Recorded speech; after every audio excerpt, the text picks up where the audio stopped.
Hello, everyone, and welcome back. And I got to start with this from Uphold. Call it now. Which project changes everything in 2026? I think XRP is going to be the greatest return on investment in 2026. I think it's going to change so many people's lives this year. I'm telling you, people are going to be euphoric when that breakout comes. Now, here's Jake Claver talking about why he only holds XRP. And I'm going to tell you why I hold other cryptocurrencies and not just XRP. Take a listen. If you're bullish on other digital assets like HBAR and XLM, why do you only invest in XRP? So super bullish on those. I'm here for ROI. The ROI that XRP will provide, I'm highly confident that it will be the biggest ROI of anything in my lifetime, and it'll be the golden goose that lays the golden eggs. And so I will have more than enough liquidity and options on the other side of price appreciation for XRP to continue to invest in good things like HBAR, XLM, XDC, Avalanche, Ondo, another thing I look at pretty frequently. And that's where I'm invested in XRP, and why that's the only thing I own, because I'm highly confident that that is literally the largest opportunity of not only my lifetime, but the next 4 generations' lifetimes. You don't get this opportunity to front run banks and institutions for what is going to be the backbone of the financial system ever. Like, that doesn't happen. And the last time that it happened was gold. I'm excited about it. I know that it's going to set my family up. And I've literally built my entire business around its success. And I agree with everything that he just said. And if you only hold XRP, there's absolutely nothing wrong with that. The reason I hold other cryptocurrencies is because I think different options are going to open up for like XLM and XDC and HBAR and QNT and Flare. I always tell people to buy Flare before it goes absolutely parabolic. Flare is going to be a monster, and it's dirt cheap right now. And I know a lot of people always said, well, I missed out on XRP at 50 cents, but XRP is still dirt cheap. You still beat the institutions to this cryptocurrency. But that window is absolutely closing. If there's people you know still sitting on the sidelines, you got to get them in now, because if they don't get in now, they're going to miss out. I'm telling you, 2026 is going to be the life-changing year for XRP holders, but it's also going to be the year where retail gets priced out. And I think it's going to happen quickly when it happens. You could see everything coming together around XRP now. But the reason I hold other cryptocurrencies is because I think they offer other options later down the road. Maybe I borrow against my XRP and pay it off with passive income I'm getting from XLM or XDC or even HBAR. You know, there's going to be better, I guess, a bigger range of options if you hold multiple cryptocurrencies. But that's just my opinion. Arthur Brito knows that you only need 12,500 XRP in the next generation. Now, I don't know where this article came up with this number from. And Arthur Brito, if you don't know who he is, he's the one person that nobody knows that's associated with creating XRP, and most likely Bitcoin as well. But Arthur Brito, nobody knows who he is. And I will tell you right now, he's holding more than 12,500 XRP. You could even ask Google, how much XRP does Arthur Brito hold? Co-creator Arthur Brito holds a significant but undisclosed exact amount, reportedly around a 2% stake of all XRP. I knew he was holding a significant amount, but it doesn't matter how much you're holding. It really doesn't. It depends on how long you can continue to hold it.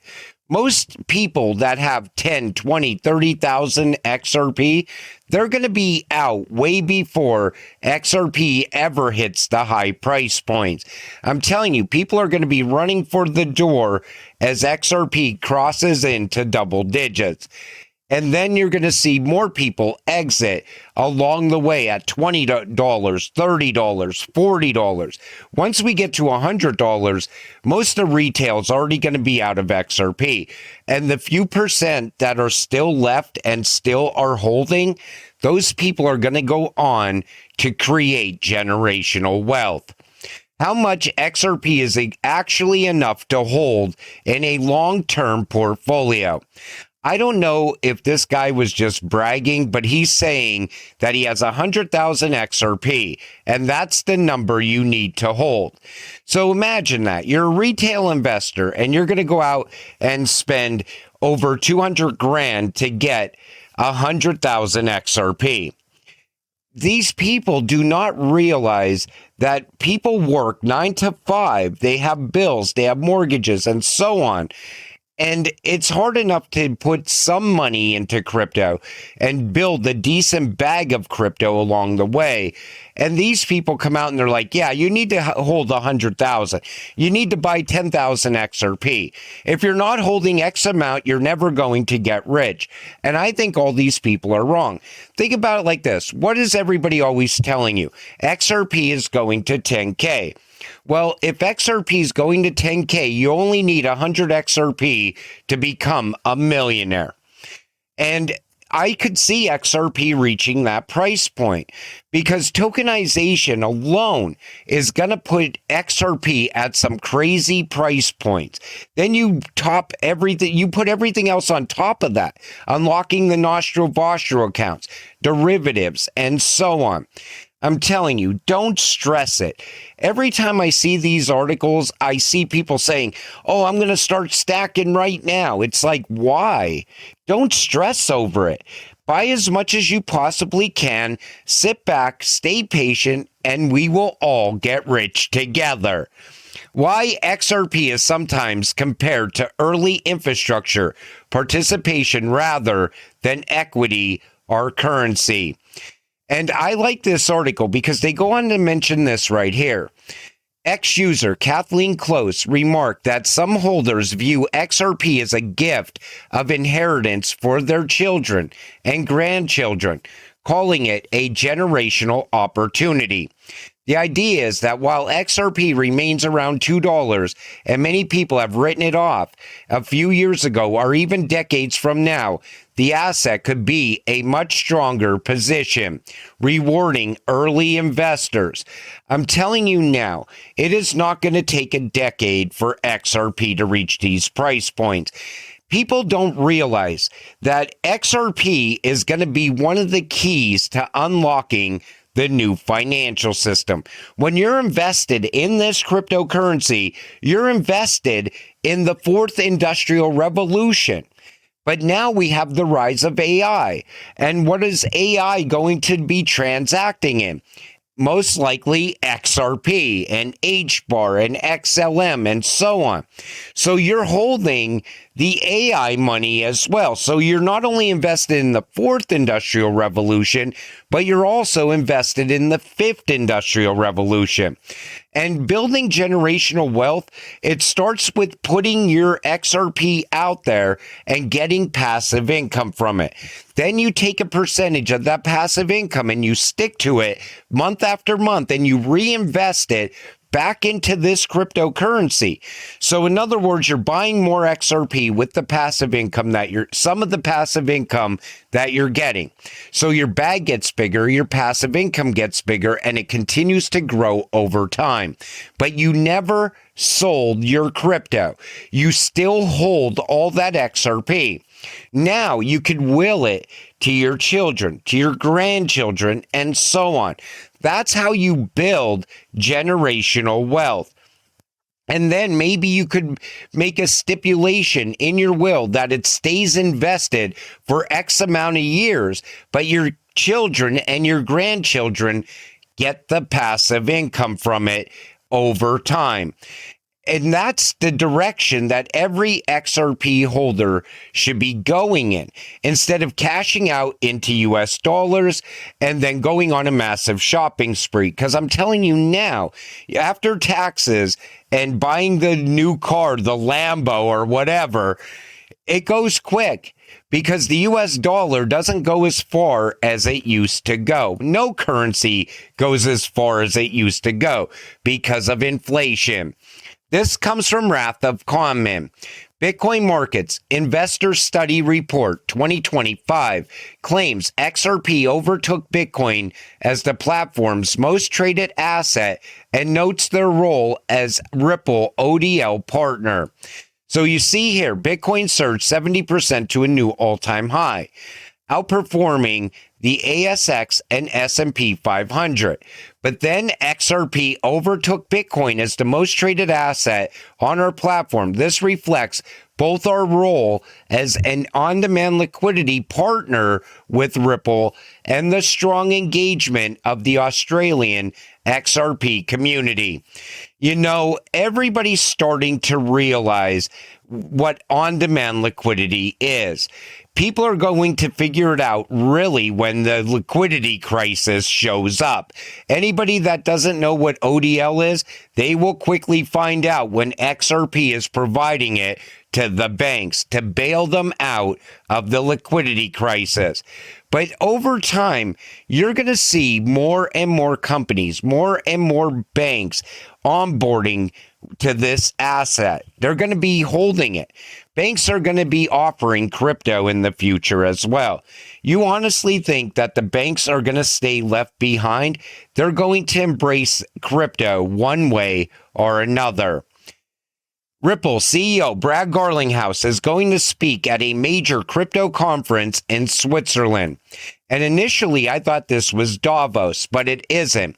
CFC St. Moritz is considered to be the most exclusive and high-powered investor conference in the digital asset space.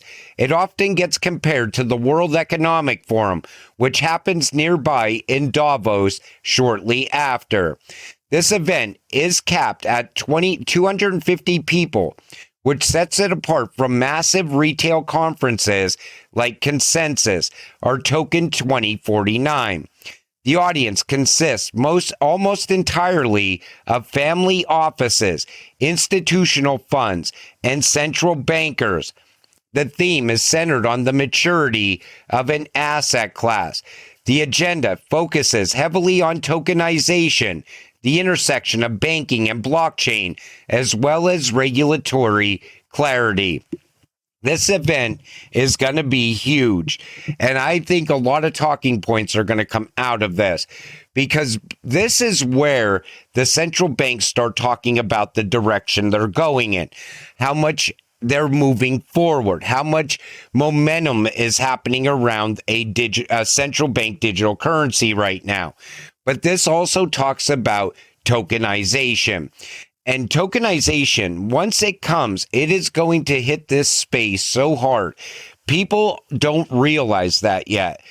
People think like this money is just going to, this value is just going to sit outside of crypto forever. Archax is telling you, the DTCC is telling you, every single person that goes onto the mainstream media now is talking about tokenization. BlackRock's telling you. That's the next big thing in this space. XRP RLUSD. We already have RLUSD. Are you ready for RLGBP? Ripple's native stablecoin will integrate internationally in 2026. You will see. We already know that Ripple got the green light in the UK. I think you're going to see RLGBP sooner than we think. I think you're also going to see RLJPY and so on. And in between all these stable coins, you're going to have XRP as the mover of those stable coins. Goes in as RLUSD into XRP, comes out as RLGBP or RLJPY and so on. That was always the part of the plan for Ripple. And I think we're already seeing momentum moving in that direction as well. But until it all happens, stay patient, stay positive, and let's get rich together. With that said, I'm going to wrap up this video. I want to thank you all for watching. I appreciate all of you. I'll see you in the next one. Have a great night.